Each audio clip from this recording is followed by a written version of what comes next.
반갑습니다. 김종훈입니다. 이번 시간에는 을의 비인에 관해서 알아보는 시간을 갖도록 하겠습니다. 앞 시간에는 갑의 비인에 관해서 알아봤죠. 자, 이번 시간에는 을의 비인입니다. 비인의 기본적인 뜻은 제가 계속 말씀드렸는데 길 떠나는 은당도다. 또 이를 악무는 힘이다.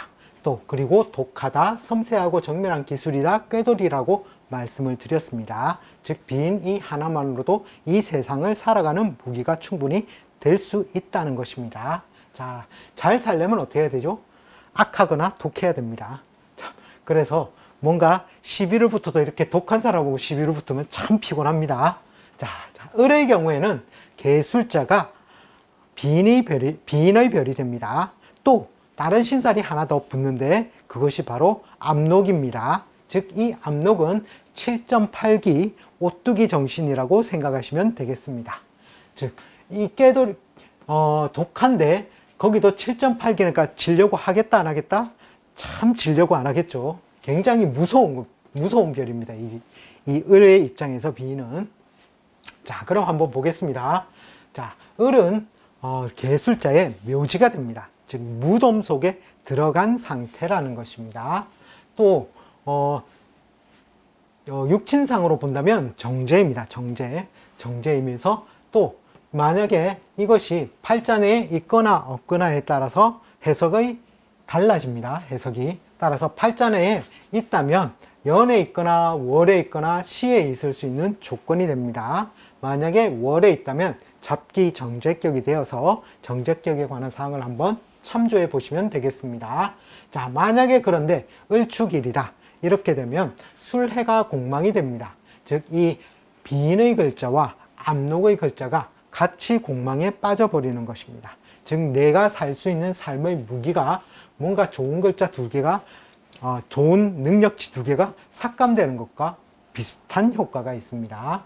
자, 그러면 만약에 이 내가 팔자내에 비인인 개술자가 없다면 이 개술자를 한번 당하고 나서 그 비인의 기술을 쓸 수 있게 되는 것입니다.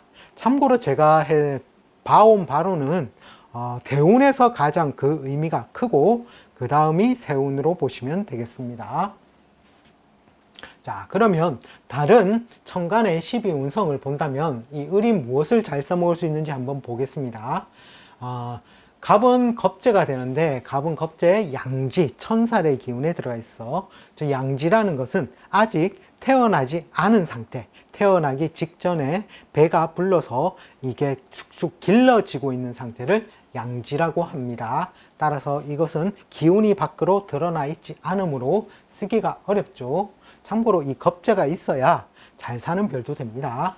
자, 그 다음에 이 상관의 별은 묘지, 화계에 들어가 있습니다. 묘지의 무덤 속에 들어가 있으므로 이 상관의 별도 쓰기가 상당히 어렵습니다.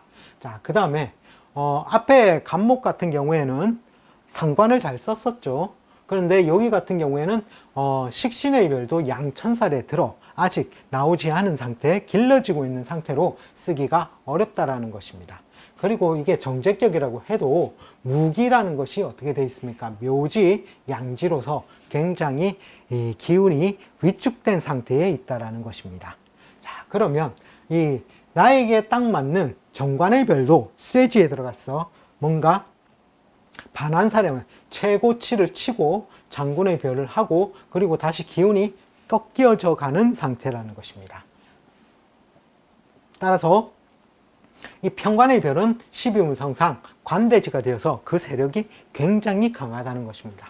따라서 편관에 꽁꽁 호랑이 늘 출몰하는 곳에 꽁꽁 묶여있는 을목의 비인이 바로 개술자라는 것입니다. 자, 그 다음에 임은 정인의 별이 되는데 관대지 월살의 즉 정인은 세력이 굉장히 강합니다. 참 그런데 요거 같은 경우는 조후적으로 잘 관찰하셔야 됩니다. 만약 가을 겨울에 개술자를 가지고 있다면 추워서 쓰기가 이 임을 쓰기가 좋겠습니까? 한겨울에 태어났을 때는 화가 있어줘야 이 을목이 살 수가 있습니다.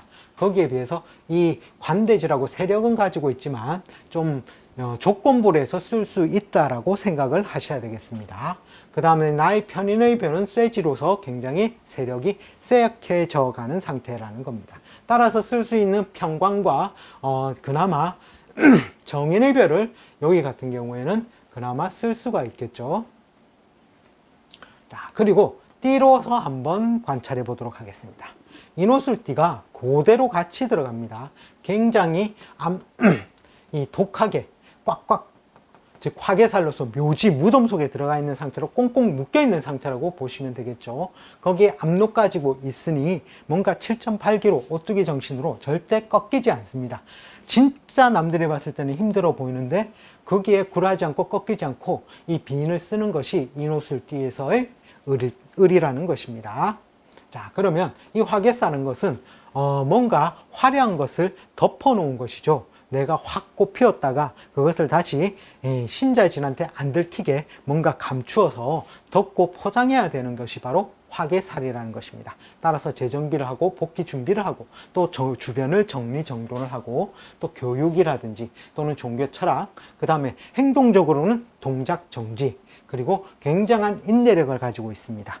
그리고 비밀을 많이 간직하고 있는 것이 바로 인호술띠라는 것입니다. 자, 그러면 해묘의띠에서의 이 을의 비는 어떻게 쓰냐면, 즉 해묘의띠는 이 개술자 보면은 천사를 만난 것과 같은 효과입니다. 즉 술 다음이 뭐죠? 해죠.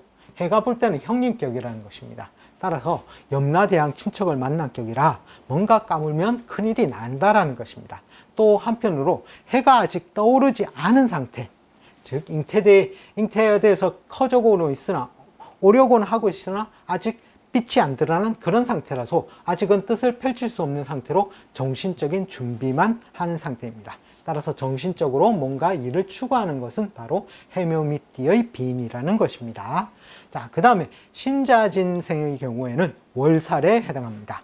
저 달이 나를 위해 뜬 것은 아닌데, 즉 남의 죽음에 의해서 뭔가 뜬 것인데 나의 가는 길을 밝혀준다라는 것입니다. 따라서 뭔가 남들의 타인의 죽음이니까 주변 혜택이라든지 상속 증여 또는 부가 이익을 받을 수 있는 것이 을의 비인이 되겠습니다. 자, 마지막으로 사유축띠의 경우를 보겠습니다. 사유축띠는 반환살입니다. 자, 이것은 말 한 장, 즉 성을 점령하고, 즉 성을 점령한 다음에 이제 장군이 입성화를 하는 것이죠. 뭔가 말 한 장을 탔다는 것은 살아가는 데 굉장히 편리한 수단을 얻었다라는 것입니다. 또 뭔가 성을 점령했으니 전리품이라든지 이런 것이 있죠. 또 학이라든지 자격, 이런 것들로서 쓸 수 있는 것이 을의 비인이 된다는 것입니다. 거기 플러스해서 압록까지 쓸 수 있으니 정말 7.8기 독한 힘이 굉장히 강한 것이 을의 비인이라고 보시면 되겠습니다. 자, 이번 시간에는 을의 비인에 관해서 알아보았습니다. 시청해 주셔서 감사합니다. 다음 시간에 다시 또 찾아뵙겠습니다.